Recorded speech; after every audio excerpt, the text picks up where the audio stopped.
브레인포그는 코로나 팬데믹 기간 동안 외부 활동이 줄어들고 인간관계가 제한되며 스마트폰에 의지하는 시간이 길어지면서 마치 머릿속에 안개가 낀 것처럼 멍해지는 현상을 말한다. 브레인포그에 빠지게 되면 말을 하다가도 무슨 말을 하려고 했는지 깜빡 잊거나 한 가지 일에 집중하지 못할 뿐더러 매일 무기력과 피곤에 절어 있게 된다. 브레인포그 증상이 계속되면 생기는 가장 큰 문제는 그 어느 것에서도 인생의 의미와 보람을 찾을 수 없는 상태에 빠지게 된다는 것이다. 브레인포그라는 책의 저자인 웨버 박사는 마음챙김 연습과 신경과학 분야의 연구를 통해 부정적으로 굳어져 버린 뇌 회로를 재구성하는 방법을 제시한다. 오늘은 머릿속 안개에 빠져 생각의 길을 잃은 현대인들을 위한 책 브레인포그에 대해 이야기해보겠다.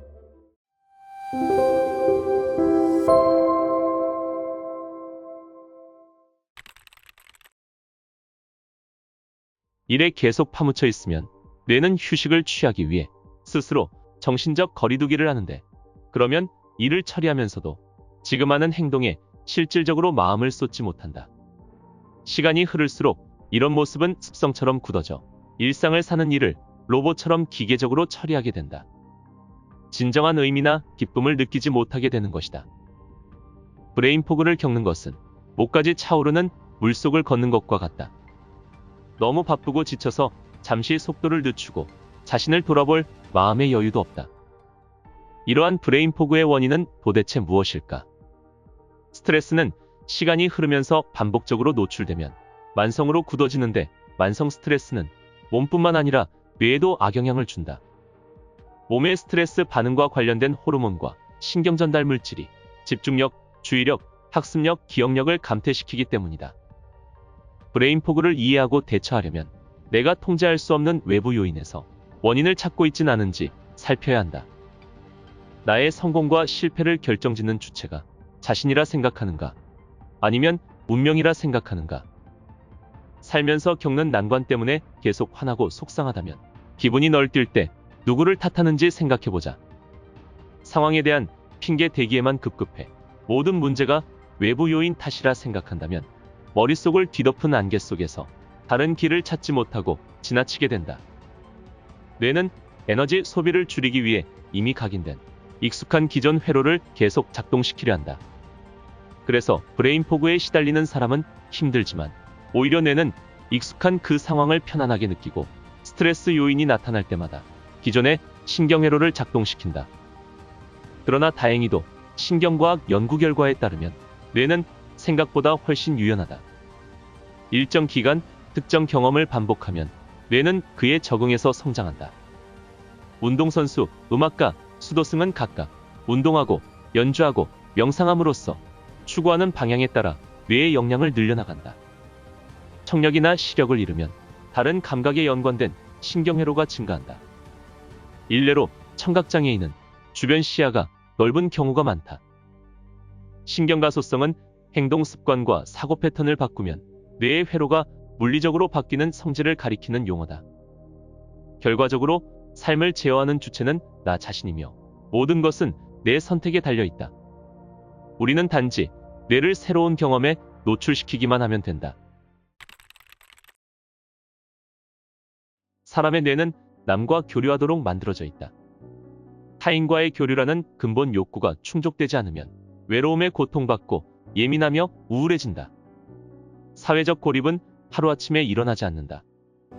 삶이 스트레스 가득한 변화구를 잇따라 던져대는 사이 우리는 친밀한 사람들과 조금씩 멀어져 간다. 친밀한 사회적 교류를 꾸준히 하지 않으면 사회적 근육이 약화된다.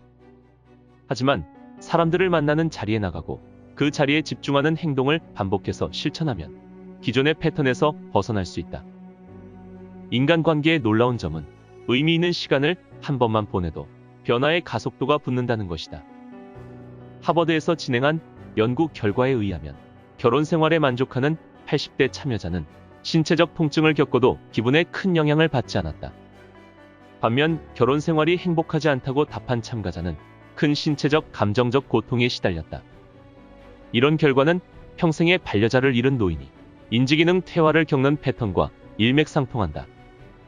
타인과 서로 도움을 주고받으며 만족스러운 사회적 상호작용을 경험하면 안전하고 안정적인 상태로 되돌아갈 수 있다.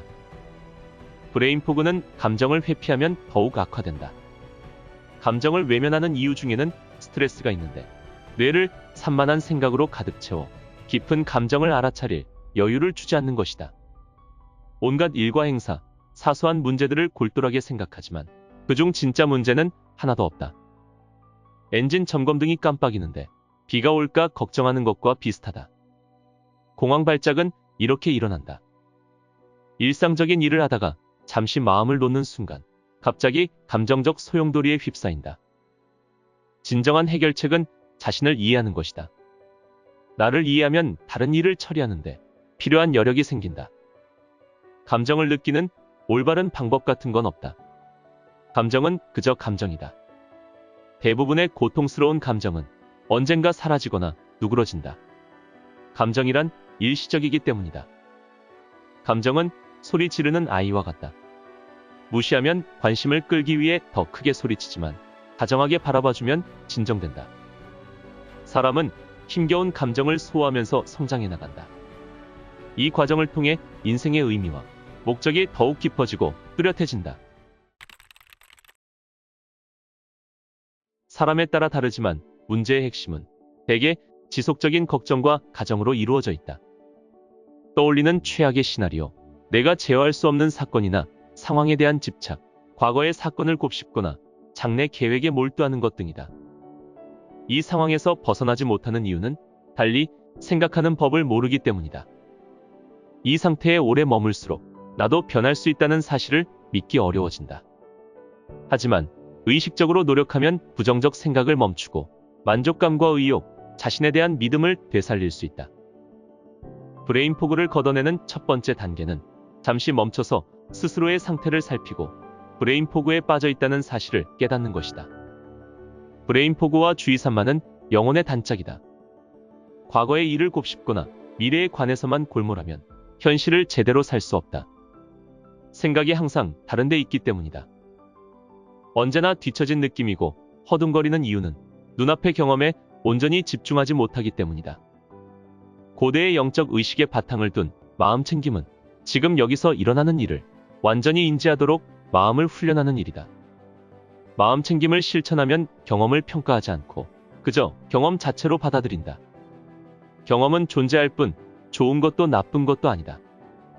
마음 챙김에 익숙해지면 나도 모르게 경험을 저울질하는 내 모습을 알아차리고 평가를 멈출 수 있다. 연구에 따르면 8주간 마음 챙김을 실천한 참여자는 기분이 좋아지고 행복해졌으며 흥분을 관장하는 뇌 영역도 함께 변화했다. 심지어 명상을 계속 유지하지 않아도 뇌에 미치는 이로운 영향은 온종일 지속됐다. 장기간 명상을 실천한 사람들은 그렇지 않은 사람에 비해 나이가 들수록 회백질의 퇴화가 적었다. 마음 챙김은 뇌의 여러 영역에 폭넓은 영향을 미치며 브레인 포그에서 벗어나는 강력한 해결책이다. 멍해지거나 계속 스마트폰을 들여다보거나 바닥도 없는 생각의 나락에 빠질 때면 마음 챙김을 통해 자신을 지금 이 순간으로 돌려놓자. 뇌가 중요치 않은 일을 뒤로하고 진정 의미 있는 일로 돌아오도록 훈련하는 것이다. 브레인 포그는 스스로 자기 역량 이상의 짐을 짊어졌을 때 찾아온다. 그러나 자신의 감정적 건강을 보살펴야 한다는 사실을 부정하면 건망증, 불안, 무기력 등의 후폭풍이 몰아닥친다. 브레인 포그에서 벗어나지 못하는 이유 중 하나는 이런 모습을 남부끄럽게 여기기 때문이다. 생활이 망가지고 있는데도 아무 문제 없는 척 직장 동료와 가족, 가까운 친구를 대한다. 반면 내 상황을 남에게 알리면 새로운 에너지가 흘러들어와 의욕이 생기고 긍정적 습관을 계속 실천하는 데 도움이 된다. 현재에 집중하는 삶을 위한 원정에서 성공하려면 계속 나아가면 분명 보상이 있다는 사실을 믿어야 한다.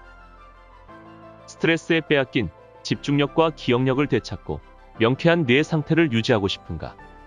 브레인 포그라는 책과 함께한다면 무기력한 뇌를 재충전하는 10가지 방법을 통해 진정한 인생의 의미를 찾을 수 있을 것이다.